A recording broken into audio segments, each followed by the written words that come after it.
Last March, when we first brought you the story of the West Ada middle school teacher being asked to remove her "Everyone is Welcome Here" poster from her classroom, we learned it wasn't because of the words on the poster, but the visuals on it. That's at least according to the school district's chief academic officer, Marcus Myers, who repeatedly declined our request for an interview, but had no problem going on a local political podcast a couple days later.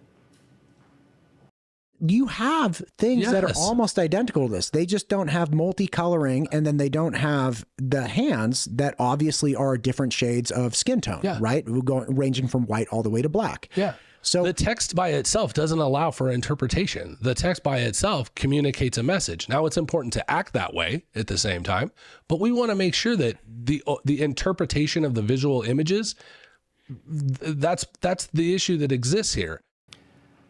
The interpretation of the visual images, that's the issue that exists here. The varying skin tones, the different colors of skin.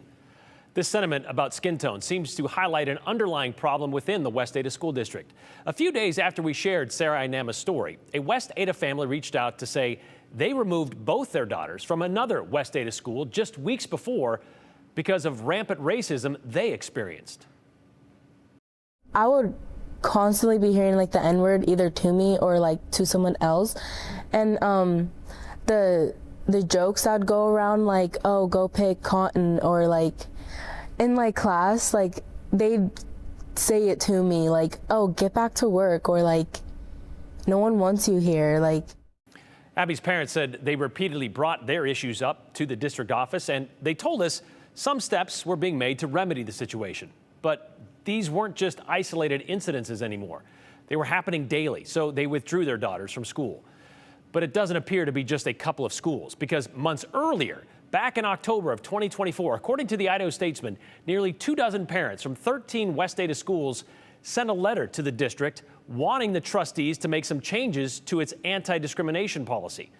Then in December, we reported on a lawsuit filed by an Eagle family claiming their daughters faced, quote, continuous harassment for years at Eagle High School. The lawsuit claims they were subjected to racial slurs and humiliation from school staff and students. I'd start being called the N-word frequently by other students. Our kids started to like enunciate the N-word at me and like kept saying little more bits of it, like nah, nah, nah, and we were right in front of the teacher's desk. I was just used to not having an outcome, or not getting help, or not feeling protected. I got used to being scared to go to school, begging my parents not to let me go. The Hodge family claims the school failed to address their family's concerns about racism. And now we are hearing from another Eagle High family who says their daughter also faced racial discrimination and unfair treatment by the girls' basketball coaches. We learned of the tort claim a couple months ago, but today Aspen Shumpert gets details of the alleged discrimination directly from Brooke Vargas herself. Back outside to Vargas. She's going to shoot it again in this one. For 17-year-old Brooke Vargas, basketball has been her passion since she was 5 years old. It's just a fun sport. I love it. It makes me happy. She started high school playing for the girls' Owyhee High School basketball team. We were really proud of her being the only freshman on a varsity team. But decided to transfer to Eagle High School for a better opportunity and a coach who believed in her. They welcomed me, for sure. She says her sophomore season had its ups and downs, and she wished she'd played a little more than she did.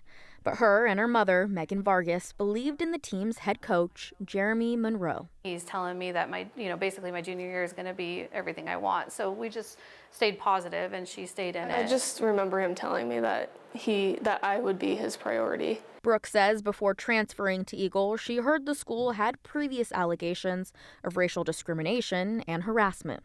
I thought it was just people, saying things on the internet, but I mean, it turned out to be true. Brooke says she attended the most summer workouts out of anyone on the Eagle team and practiced as a starter leading up to the first game of her junior season. But on the day of the first game in the fall of 2024, she was told by the head coach they were starting another player on the team that was taller. That was just very hard. Like, as an athlete, that's not something that you want to hear the day of. And so, yeah, that was the first big thing where I was like, wow, he's just like pushing me to the side. During her junior season, Brooke says racial comments were made at practice that left her questioning her place on the team.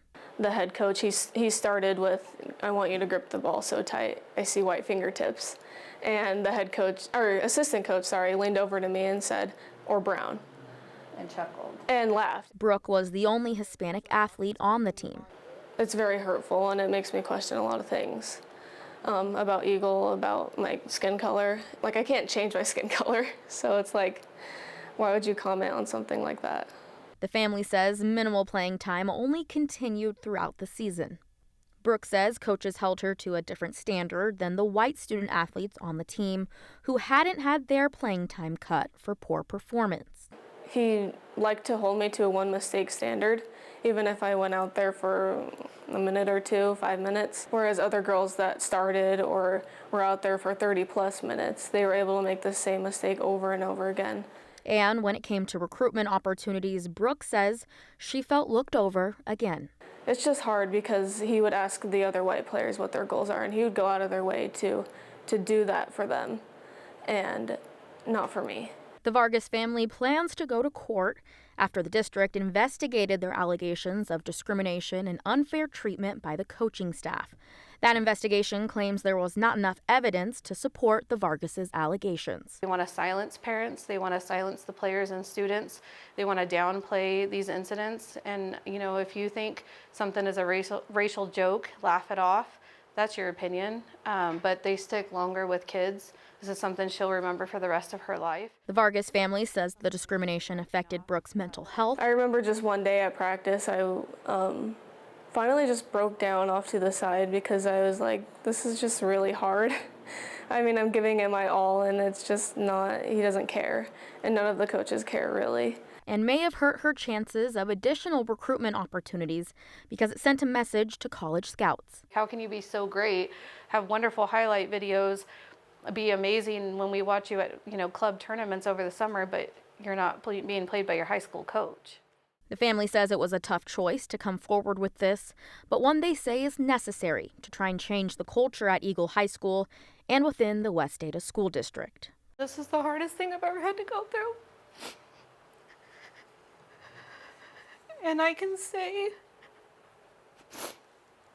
that she is one of the strongest individuals for her age.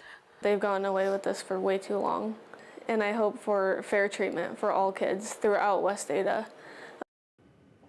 The family wants compensation for, quote, lost scholarship opportunities, emotional distress, and retaliation. The Vargas family will be amending their complaint to include what has happened since filing the tort claim in April, including further alleged retaliation during the team's most recent tryouts for next season, placing Brooke on the JV team as a senior with an offer to play in college. They're currently trying to decide as a family what to do, where Brooke will play her senior year, if at all. The district says they won't comment on any pending litigation. I reached out to them for a comment today, and that's what they responded as. And that's what they've said for all of these lawsuits have been filed against them. What about the coach? Is he still coaching at Eagle High School? Yeah, he is still coaching at Eagle High School. The district was able to confirm that when I reached out to them today.